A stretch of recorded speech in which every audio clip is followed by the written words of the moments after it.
Yo, how's it going everyone? I hope you all are having a wonderful day. I'm a mess, and in this video, I'm not going to be discussing a specific manga or even a list of mangas, but instead I'm going to be focusing on a specific mangaka, a mangaka by the name of Kinome. Now this mangaka isn't super famous. A lot of their series are either short stories or one-shots. Their longest running series is only 77 chapters, which is still pretty long, but their most recent series have been either one-shots or around 15 to 20 chapters. Now that shouldn't discourage you from reading any of them, mainly because this author has a very unique writing style, where their artwork is incredibly cute, while the story is incredibly morbid. Like everything will be peachy and kawaii one moment and then suddenly turn completely dark, then quickly go back to being the cutesy kawaii moe storyline again. And that sudden shift in tempo just blows me away every time it happens. Like you're not expecting something gruesome or disturbing to happen in the middle of this really cute scene, and when it does, that shock is emphasized tenfold. Like this mangaka's aesthetic is very similar to this really old cartoon called Happy Tree Friends, where they have cute woodsy animals dying gruesome deaths in every single episode. And due to the cutesy nature of the series, the gruesome deaths are that much more shocking. Kinome's stories seem to embody that concept, which makes me very depressed that the two I got into are not long-running series. But despite that, I'm still highly recommending both of these. And that's going to be the main focus of this video, these two mangas that this mangaka wrote. Now I am going to be going into details about these series, so I might spoil some key moments, but nothing too major. Just be aware of that. Now the first one that drew me to this mangaka and made me want to read some more of their work was Karappo no Shoujo to Niji no Kakera, which translates to The Girl with the Empty Heart and a Fragment of the Rainbow. It follows a girl by the name of Poyoko, who was raised in an abusive household to the point that she became numb to her emotions in order to protect herself from the physical and emotional trauma she was enduring on a daily basis. One day while on a school trip, she witnessed a ghost calling out to her and followed it into the woods. Then suddenly she awoke in a different world, filled with unique animals and plants. And as she wandered around this world, she came across a mystical creature. This mystical creature led her away and provided her a mask, which slowly started turning her into a creature similar to it. Of course, the girl being empty inside didn't really care whether she was turning into a monster or not. Fortunately, she was saved by a young boy. His goal in defeating the monster was to regain the fragment of a rainbow. Unfortunately, after defeating the monster, the fragment of that rainbow got embedded into the girl. That was the issue because that fragment is a part of a god, the rainbow god who helped create the world alongside the sun god and the moon god. We then learned that before the gods came down, the world was just nothingness. It was devoid of light, life, and death.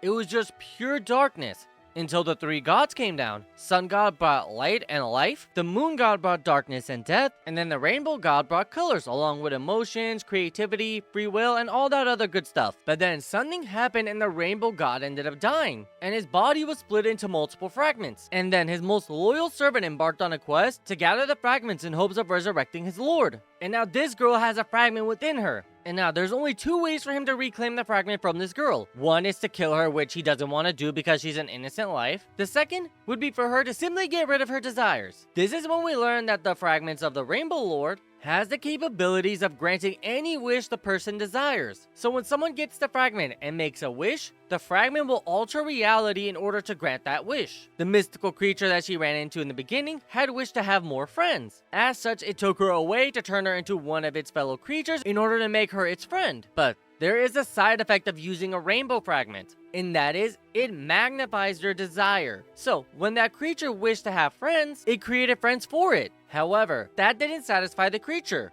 It wanted more and more friends, and the more friends it had, the more it craved other people to be its friends. Fortunately, this girl had no desires whatsoever. She had no wish to make, which made her the perfect person to house rainbow fragments. Not only could she keep them safe, but she also won't misuse them. The rainbow servant thought this was perfect because he needed an empty vessel to store the rainbow fragments in order to resurrect his lord. This is where the morbid part comes in. At first, it seems like he's there to protect this girl and he's actually trying to help her, but he was simply using her. Then, Kinome introduced an antagonist group called the Renauts, which are a group of people who want to return the world back to nothingness. They have been suffering in this life, and they don't have the capabilities of killing themselves. And so the only way for them to end their sufferings is to destroy this world filled with life and death, and return the world back to nothingness. And the way they intend on doing this is to find a person devoid of emotions, to seek the egg of nothingness, the egg that house the knot, the non-existence that existed before anything. And they need this person to go and crack that egg, releasing the knot once more. And so now, it ends up becoming a battle between the servant of the Rainbow Lord and the Renots over the girl vessel. Both sides have conflicting goals, and the girl is caught up in the middle of this. Then throw in a world filled with dangerous monsters and plants and other people who have fragments of the rainbow, and you get this amazing story filled with beautiful artwork, unique characters, and surprise events that will keep you on the edge of your seat throughout the whole time you're reading this. Unfortunately, this series was only 17 chapters long, so the ending does seem like it's gonna be abrupt. The series hasn't been fully translated yet as of making this video, so I don't know how it ends, but the way everything was progressing makes it seem like it's gonna have a pretty satisfying ending despite its short runtime. And now the other series that caught my attention is called Rojica to Rakkasei. So this one, despite it being older and having a worse art style compared to its successor, is genuinely the superior manga. This is definitely Kinome's best work so far. It tells the story of a girl named Rakkasei and this sort of cutesy rat monster named Rojica, and they go around having awesome adventures and discovering new things in this glorious world of theirs. And the more they learn, the crazier the story becomes. It's an episodical series, unlike The Girl with the Empty Heart and the Fragment of a Rainbow, which had a more linear storyline. But the episodical nature of this series is its selling point. Each chapter is a new adventure. It's a new thing for them to learn. It paints a broader picture, allowing us to learn more about this unique and creative world. So first and foremost, we learn early on that this is a post-apocalyptic world, and Rakkasei is probably the last living human on this planet. Everyone else is some type of mutant creature. And despite that, it's still a really cute story because it's following a simple rat man and this cute little girl as they go around living a life full of adventure and fun. And as they're doing this, we the readers learn so much more about their world. Some of it dark, some of it cruel, some of it mysterious, and some just downright depressing. But of course, the next chapter begins with the cutesy, happy-go-lucky personality of the two characters just doing whatever they want. There's always something goofy going on at the beginning of the chapter, but by the end of it, it leaves you in shock and awe. For example, this early chapter is what ultimately got me to invest so heavily into this series. So the chapter begins with an old lady bringing the pair a pie, and then telling them that she and her husband can't eat it all, so she brought it over to them to help her finish it. And the pair are extremely happy, but then they start wondering, we've never seen her husband before. And so their curiosity gets the better of them, and they start going around town asking if anyone had seen her husband. No one except one person has, and he tells them that he was an incredibly beautiful person. And so the dynamic duo get incredibly curious and decide to bring some cherries over to the old lady as a thank you for the pie and use that as an excuse to see her husband. And when they go over there, they are completely shocked by what they see. Her husband is attached to a bunch of machines that are keeping him alive. And when the old lady receives the cherries, she puts them in a blender near his chair, blends them up, and then the juice is pumped into his stomach. And when that happens, a monitor starts beeping and displaying dashes and dots on the screen. The old lady tells us that's his way of communicating. The machine reads his brain waves and produces these symbols. She herself can't read it, so she has no idea what he's saying, but she's assuming he's saying, "They're delicious, thank you." And after they leave, they confront the person who told them that he was a beautiful person. They thought he was lying, but apparently he was talking about when he saw them 50 years ago. That's when it was revealed that they were an interspecies couple, and her parents disapproved of their marriage strongly because he is a plant person, and plant people don't live longer than 20 years. So they fled from their village and came over to this one in order for them to live a happy life together. And they believed as long as they had love for each other, they could overcome any obstacle. So she had apparently been keeping him alive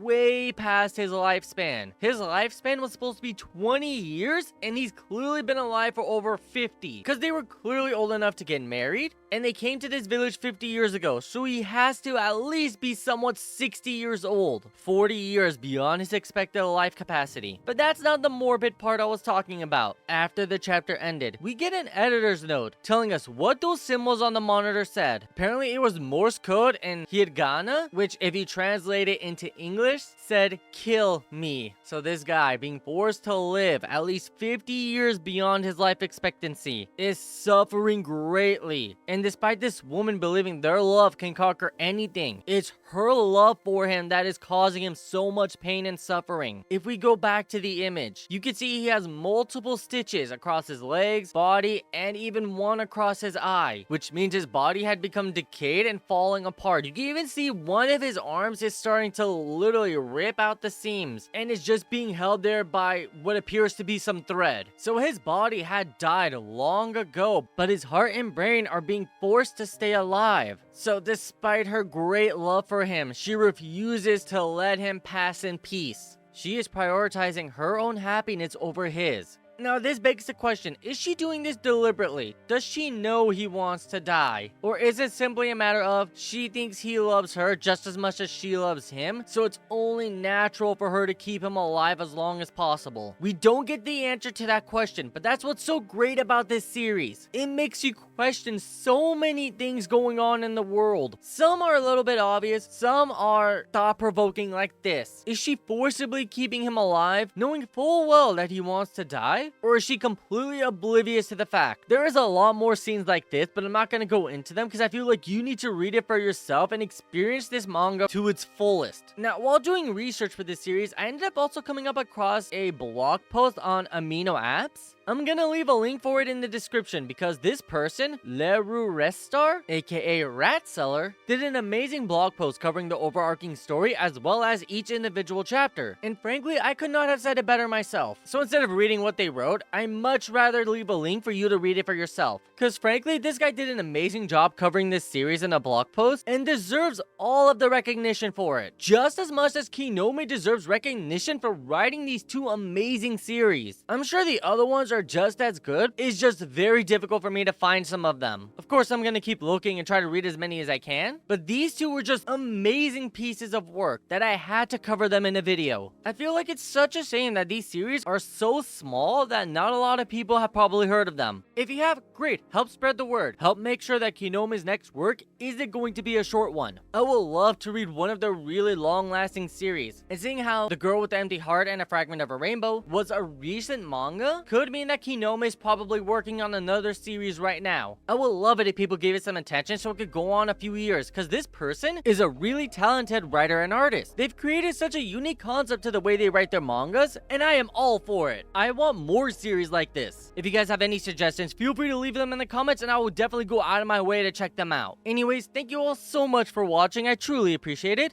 I look forward to seeing you in the next one, and remember to keep having fun. See ya!